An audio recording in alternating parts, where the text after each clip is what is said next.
اپنے لوگوں کو، وہ بھی میں آگے جا کے بتاؤں گا کہ وہ کیا ہدایات ہیں، لیکن اوورسیز پاکستانی جو خاص طور پر امریکہ میں ہے، نارتھ امریکہ میں ہے اور کینیڈا میں موجود ہیں، اس کے ساتھ ساتھ برطانیہ میں ہے، وہ اس احتجاج کی تیاریاں کر رہے ہیں، اور نہ صرف پی ٹی آئی بلکہ اوورسیز خود سے بھی اس کی احتجاج کی حکمت عملی بنا رہے ہیں۔ جیسے ہی اس دورے کا اعلان کیا جائے گا، اسی ساتھ ہی احتجاج کا جو اعلان ہے یا حکمت عملی ہے وہ بھی سامنے آ جائے گی۔ تو یہ احتجاج جو ہے یہ ایک بہت بڑا پروٹیسٹ جو ہے بتایا جا رہا ہے کہ اس بار ہوگا، کیونکہ جو اوورسیز پاکستانیوں کو مینیج کرنے کی کوشش کی جا رہی تھی DGISI کی طرف سے بھی، اور جو ٹاسک دیا گیا تھا تنویر احمد جیسے لوگوں کو، عاطف خان جیسے لوگوں کو، وہ ٹاسک تو اب کمپلیٹ ہوتا ہوا نظر نہیں آ رہا۔ چیزیں بڑی آزاد ہو چکی ہیں، اب اوورسیز پاکستانی جو ہے وہ چیزوں کو بڑا زبردست انداز میں سمجھنے لگ گئے ہیں۔ میری یہاں پر بائی دا وے میں بہت سارے لوگ جو ہیں وہ یہ پوچھ رہے ہیں کہ میں کس جگہ پہ ہوں۔ ویسے تو میں کینیڈا میں ہوں، اور میں اپنے شہر کا نام تو نہیں بتا سکوں گا۔ جو لوگ رابطہ کرنا چاہتے ہیں، جن کے پاس میرا واٹس ایپ نمبر ہے، اور میرے چینل میں جو پرانی ویڈیوز ہیں اس میں نے اپنا واٹس ایپ جو نمبر ہے ڈسکرپشن میں دیا بھی ہوا ہے، اگر کوئی دوست رابطہ کرنا چاہتے ہیں تو اس پہ کر سکتے ہیں۔ بہت سارے لوگ جو ہیں وہ ان باکس میں آ کے پوچھ بھی رہے تھے، ٹویٹر کے اوپر بھی، واٹس ایپ کے اوپر بھی۔ تو میں فی الحال تو کینیڈا میں موجود ہوں، شہر کا ظاہر ہے میں کسی پرپز کی وجہ سے، سیکیورٹی پرپز کی وجہ سے نہیں بتا سکتا۔ تو یہ ساری ایکٹیویٹیز جو ہے وہ اس وقت کی جا رہی ہیں، اور ان کو روکنے کی کوشش کی جائے گی، لیکن اس بار لگتا نہیں کہ یہ روکا جائے۔ ہاں، یہ ممکن ضرور ہے کہ یہ دورہ ہی ملتوی کر دیا جائے۔ اب بات یہ ہے کہ عمران خان صاحب نے اپنے دو اہم لوگوں کو اہم ذمہ داریاں دی ہیں۔ ایک ذمہ داری یہ دی ہے کہ فیلڈ مارشل کا نام لے کر پارلیمنٹ میں، فلور آف دا ہاؤس میں ان کے اوپر جو ہے بات کی جائے، ان کی جو غیر جمہوری ایکٹیویٹیز ہیں ان کے اوپر بات کی جائے، جو غیر انسانی سلوک، جو بنیادی انسانی حقوق کی خلاف ورزیاں ہو رہی ہیں اس کے اوپر بات کی جائے، اور فیلڈ مارشل کا نام لے کر کی جائے۔ عمران خان صاحب نے زرتاج گل اور شبلی فراز صاحب کو یہ ہدایات دی ہیں کہ وہ فلور آف دا ہاؤس میں فیلڈ مارشل کا نام لے کر ان کی جو غیر جمہوری ایکٹیویٹیز ہیں اس کے اوپر تنقید کریں، اور ان کا نام لے کر ساری چیز کو سامنے لے کے آئیں، اور اگر وہ بلیک آؤٹ ہوتی ہیں تو پھر پارلیمنٹ کے اندر بھی احتجاج کیا جائے، پارلیمنٹ کے باہر بھی احتجاج کیا جائے کہ چیزوں کو پارلیمانی کارروائی کو بلیک آؤٹ کیا جا رہا ہے، کیونکہ عمران خان نے اب چیزیں جو ہے وہ سلو موڈ کے بجائے جارحانہ حکمت عملی اپنانے کا فیصلہ کر لیا ہے۔ اب دیکھتے ہیں کہ شبلی فراز صاحب اور زرتاج گل صاحبہ اس ڈائریکشن کے اوپر، عمران خان صاحب کی جانب سے دی گئی ہدایات کے اوپر کس حد تک عمل کرتی ہیں، اور کیسے وہ اپنا پلان جو ہے وہ منظر عام پر لے کے آتی ہیں۔ اس کے ساتھ ساتھ شبلی فراز صاحب کو یہ بھی ہدایات جاری کی گئی ہیں کہ وہ جو پاکستان تحریک انصاف کے pattern in chief Imran Khan صاحب جو احتجاج کرنا چاہتے ہیں،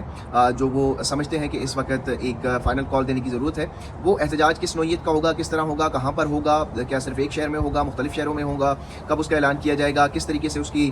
جو ہے وہ کوارڈینیشن ہوگی، کس طریقے سے اپنی تنظیموں کو ایکٹیو کیا جائے گا، اس سب کی ذمہ داری جو ہے وہ شبلی فراز صاحب کو دی جا رہی ہے، اور شبلی فراز صاحب صرف جو ہے اس کو پلان کر کے دیں گے۔ ایگزیکیوشن جو ہے وہ عمر ایوب صاحب کے پاس ہوگی، کوارڈینیشن جو ہے وہ سلمان اکرم راجہ صاحب کے پاس ہوگی۔ اب جو پلان ایگزیکیوشن کی معاملہ ہے، شبلی فراز صاحب اس سے پہلے بھی متعدد مرتبہ جو احتجاج کے مواقع ہیں وہ ضائع کر چکے ہیں۔ اب 8 فروری کا انتخابات ہی دیکھ لیں، جب 9 فروری کی رات کو الیکشن کے نتائج تبدیل کیے جا رہے تھے تو یہ شبلی فراز صاحب ہی تھے جنہوں نے کہا تھا کہ ہم احتجاج نہیں کریں گے بلکہ پارلیمان کے اندر اپنا رول پلے کریں گے۔ یہ کس نے کہا تھا ان کو، کہ کس کے کہنے پہ انہوں نے پارلیمان کے اندر اپنا رول کی پلے کیا، اور پھر اس پارلیمان کو کس طریقے سے SHO نے ایک جوتی کی نوک کے اوپر رکھا، ISI کے لوگ جو ہیں وہ پارلیمان کے اندر گھسے اور منتخب ارکان اسمبلی کو گھسیٹ کر باہر نکالا۔ اس پارلیمان کی توقیری کی بات کرتے ہیں، اس پارلیمان میں کردار ادا کرنے کی بات کرتے ہیں، اس پارلیمان میں جہاں پر اپوزیشن کی تقاریر جو ہیں وہ بلیک آؤٹ کر دی جاتی ہیں۔ لیکن شبلی فراز صاحب نے انہوں نے یہ فیصلہ کیا 9 فروری کی رات کو کہ ہم نے احتجاج نہیں کرنا، اور یہ وہ کون ہوتے ہیں احتجاج نہ کرنے والے؟ یہ تو عوامی مینڈیٹ ہے، عوام کا مینڈیٹ چھینا گیا ہے، یا نہ عمران خان اس کا فیصلہ کر سکتے ہیں، نہ ہی شبلی فراز، نہ عمر ایوب، نہ کوئی اور لیڈر، نہ کوئی اور لیلا۔ یہ فیصلہ تو عوام نے کرنا ہے کہ وہ اپنا مینڈیٹ واپس حاصل کرنے کے لیے کتنی تگ و دو کر رہی ہے۔ لیکن اب عوام کے پاس ہے، اور عمران خان کی توقع جو ہے وہ ان لیلوں سے نہیں ہے، وہ عوام کی طرف دیکھ رہی ہیں۔ ان لیلوں نے صرف پلان دینا ہے، ایگزیکیوٹ جو ہے وہ عوام نہیں کرنا ہے۔ تو یہ اب عمران خان صاحب نے ان کو ذمہ داریاں ایک بار پھر دے دی ہیں۔ دیکھتے ہیں کہ اس بار یہ احتجاج کے مواقع ضائع کر کے پھر بیک ڈور رابطوں کی طرف جو ہے وہ دیکھیں گے، پھر دوبارہ سے عمران خان کی پیٹھ میں چھرا گھونپیں گے، پھر دوبارہ سے جو ہے وہ لیلوں کا کردار ادا کریں گے، یا اس بار وہ سنسیریٹی کے ساتھ جس طریقے سے عمران خان صاحب احتجاج کرنا چاہتے ہیں اس طریقے سے احتجاج کی حکمت عملی بنائیں گے۔ اس میں جو ہے وہ یہ ایک اور بھی مزے کی بات یہ ہے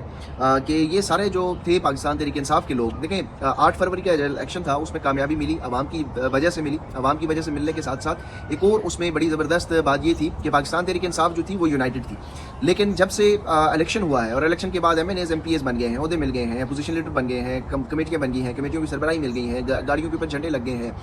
بیرون ملک دورے لگ رہے ہیں، کچھ کو وزارتیں مل گئی ہیں خیبر پختونخوا میں، اس کے بعد پارٹی کے اندر اپنی جو سیاسی رشاکشی ہے وہ شروع ہو چکی ہے. اس کی وجہ یہ بھی ہے کہ جب انسان کو کچھ ملتا ہے تو وہ پھر تھوڑا سا کمفرٹیبل پوزیشن میں اپنے کمفرٹ زون کے اندر جانے کی خواہش کرتا ہے. دوسری وجہ یہ بھی ہے کہ کچھ لوگوں نے ایفیڈیوٹ دیے تھے کہ جب ہم جیت کرائیں گے تو پھر اپنے آپ کے لیے سرو کریں گے. تو وہ اس وقت سروس جاری ہے, بڑے دھڑلے سے جاری ہے, اور اس وقت جو ہے وہ پارٹی کے اندر بدترین ٹوٹ پھوٹ کا شکار ہے, نہ صرف پاکستان کے اندر بلکہ بیرون ملک میں بھی, کینیڈا میں بھی, امریکہ میں بھی, برطانیہ میں بھی, اوورسیز پاکستانیوں کے اندر بھی پھوٹ ڈالنے کی کوشش کی جا رہی ہے. تنویر احمد جیسے کردار جو ہیں وہ بھی ایکٹیو ہے, عاطف خان جیسے کردار جو ہیں وہ بھی ایکٹیو ہیں, جو مسلم نقوی کے دوست ہیں, جو عاصم منیر کے ساتھ اپنے اچھے تعلقات نبھانا چاہتے ہیں اور اپنی بزنس کو فلرش کرنا چاہتے ہیں. تو وہ اس طریقے سے جو ہے وہ ڈینٹ پہنچا رہے ہیں. لیکن یہ پہلے جب الیکشن نہیں ہوئے تھے تو اس میں ہم نے دیکھا تھا کہ پوری پارٹی ایک جان تھی, ایک مٹھی تھی, وہ ڈیوائیڈڈ نہیں تھی. لیکن اب چونکہ وہ اپنے اپنے عہدوں پر پہنچ چکے ہیں, منزل مقصود پر پہنچ چکے ہیں, ظاہر ہے یہ لوگ زیادہ سے زیادہ وزیر مزید بن سکتے تھے, تو ان کو اس وقت تو یہ پروٹیکشن چاہیے کہ ہمارے گھر پہ چھاپے نہ پڑیں. تو اللہ خیر صلی.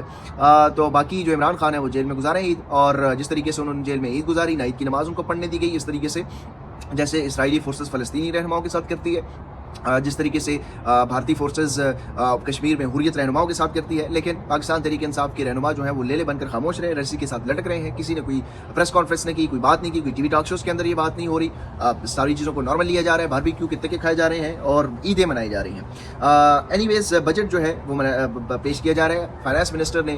جو اعداد و شمار پیش کیے ہیں بڑے ہی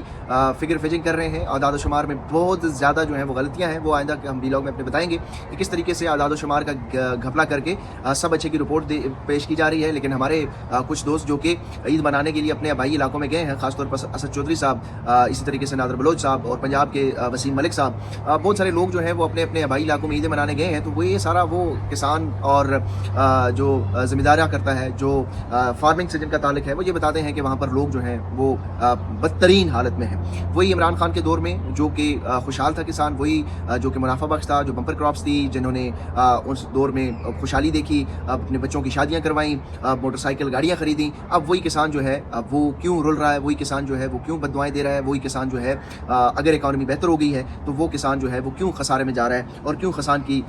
کی جو فصل ہے وہ اسی طریقے سے تباہ ہو رہی ہے. کوئی بھی فصل, ایک آدھ فصل میرے خیال سے گنے کے علاوہ کوئی بھی فصل جو ہے وہ اس بار انہوں نے اتنا کوئی منافع نہیں دیا. لیکن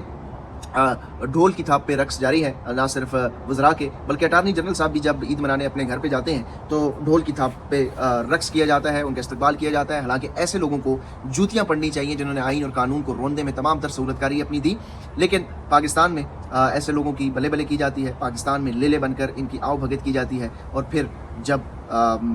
رلتے ہیں تو پھر شکایت بھی کرتے ہیں. تو اب عمران خان کی امید صرف اور صرف پاکستانیوں سے ہے, عوام سے ہے, اور وہ یہی کہتے ہیں کہ جب اللہ نے تمہیں پر دیے ہیں تو پھر چونٹی کی طرح رینگتے کیوں ہوں. اگلی ویڈیو تک مجھے اجازت دیجیے, اپنا خیال رکھیے گا, دعا میں یاد رکھیں. اللہ